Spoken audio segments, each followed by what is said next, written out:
Today I'm telling you all about my own journey with endometriosis.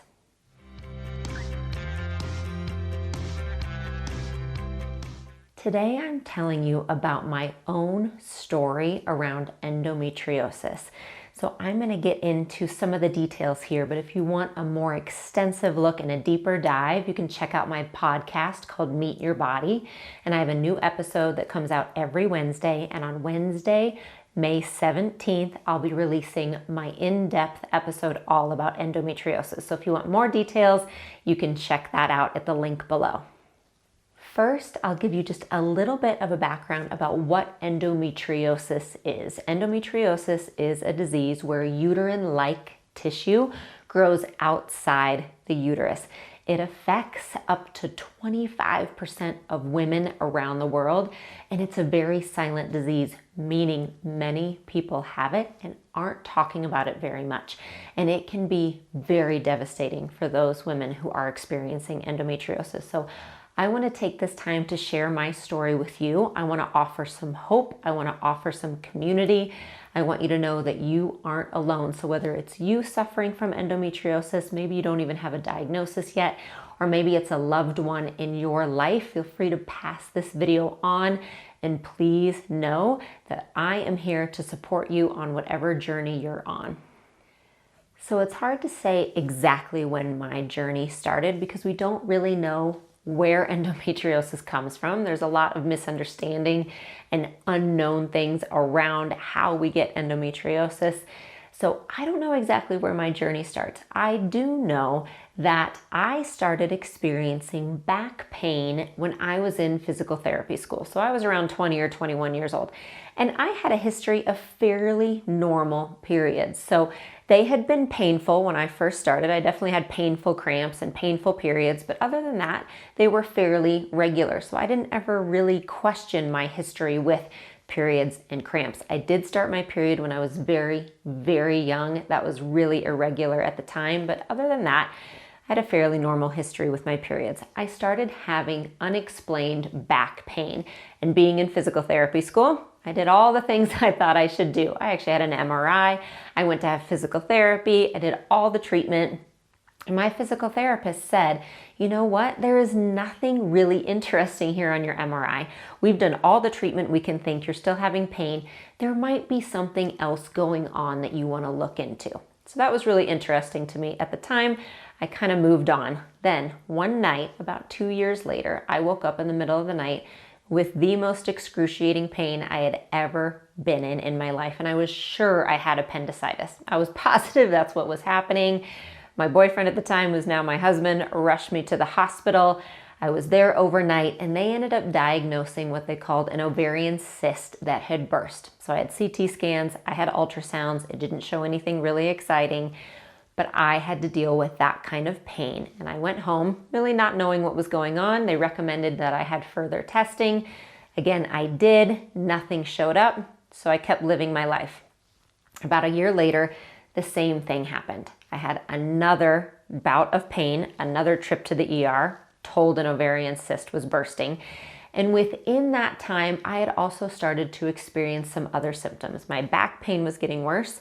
I was having a lot of stomach pain. I was bent over in pain. At that point, I was a physical therapist seeing patients, and I remember going into treatment rooms in between patients and laying on the floor in the fetal position because I had so much pain, and it was all unexplained. So in that 3-year time period, I went to the ER twice for these ovarian cysts, what they were calling ovarian cysts. I had so many CT scans and ultrasounds, I can't even count at this point. I had a colonoscopy at the age of 25 because I had so many stomach problems, and everything said, you are fine. We're not finding anything here. And you might be listening to this, recognizing this story. It takes an average of 10 years for a woman to correctly be diagnosed with endometriosis because tests can look normal. That's one reason. Many tests can seem normal. Endometriosis does not show up on any test. You actually have to have it diagnosed through surgery. So it doesn't show up on any test. So tests can look normal. Endometriosis can mimic many, many things. So many times women can be diagnosed with irritable bowel syndrome, various things such as that, even fibromyalgia, because again, it doesn't show up on a test and it can mimic those other things. And I can tell you, and I'm sure you understand if you've been there, it can be so detrimental to your mental health when you are in the midst of that. When you know you're in pain, when you know something's wrong, but you can't put your finger on it, you can't get a diagnosis, you feel maybe that people aren't listening to you, you feel ignored, you can't do your regular exercise, you can't eat because everything hurts, it can be a really hard time. And that's where I was for about 3 years in my early 20s. Then I ended up seeing my PCP, my regular doctor, at all these tests. I was following up with her again. And I remember very specifically leaving and getting a call from her later that day. And she said, you know what? I've been reviewing your records. I think you may have endometriosis. You might want to talk to your OB about having surgery.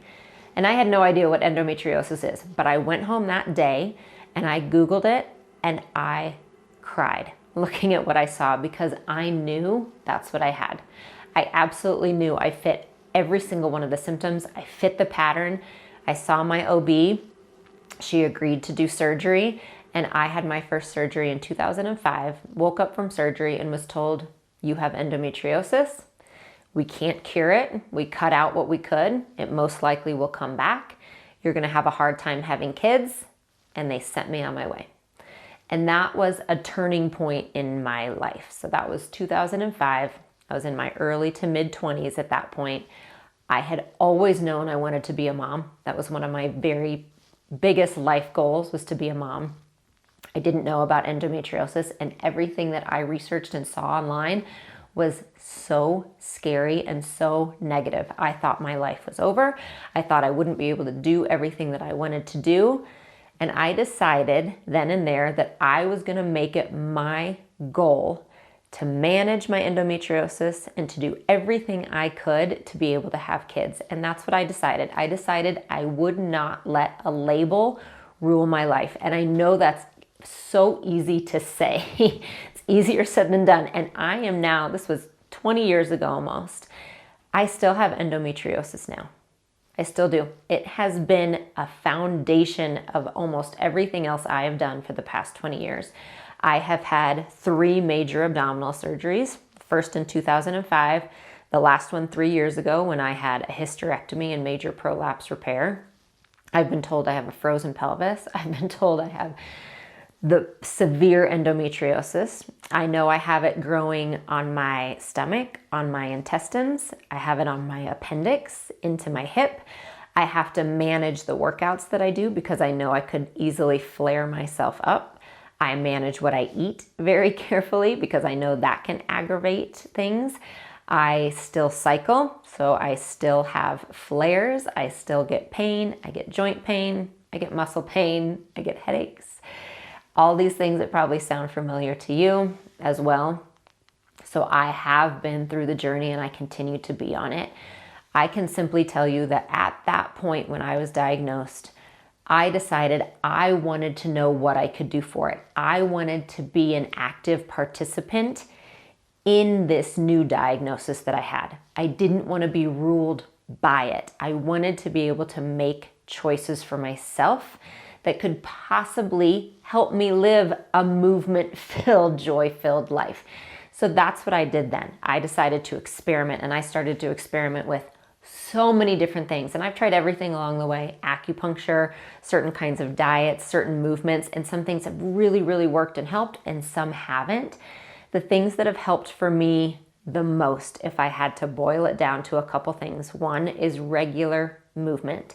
I have so much scar tissue in my entire abdomen and around my hips that daily movement really helps keep me moving. It helps my pain levels tremendously, and it really helps my feeling of strength and ownership over my own body. So I move my body every single day, and finding a safe, really empowering way to do that has been vital to me. So movement is a big one. For me, choosing what I eat carefully has been a very big thing. I am not a nutritionist. I'm not a registered dietitian. I'm not here to tell you what to eat whatsoever. I can tell you that there's some really interesting scientific research that shows a gluten-free diet can help endometriosis symptoms.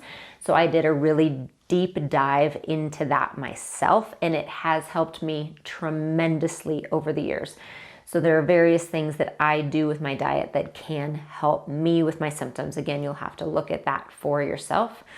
So what I eat, keeping myself moving, being an active participant in my own health has been a huge one. Making my own decisions, trying new things, doing research, checking things out. And then finally, the final piece is not letting myself get into the place of fear. I have insisted, and sometimes it is really intentional and really purposeful, and sometimes it takes a lot of work, but I make myself stay positive and hopeful, and I make myself every day remember what I am thankful for and what this body has done for me. It is too easy to fall into the place of being mad at your body, being like, why are you doing this? I've been at that place and I've talked to my body that way and I've been mad at it. But that doesn't help, I've discovered. Okay, I'm a partner with my body in this. Sometimes I'll even look at it and say, I'm so sorry. I'm sorry you feel this way. I'm sorry you're going through this. Let's get through this together.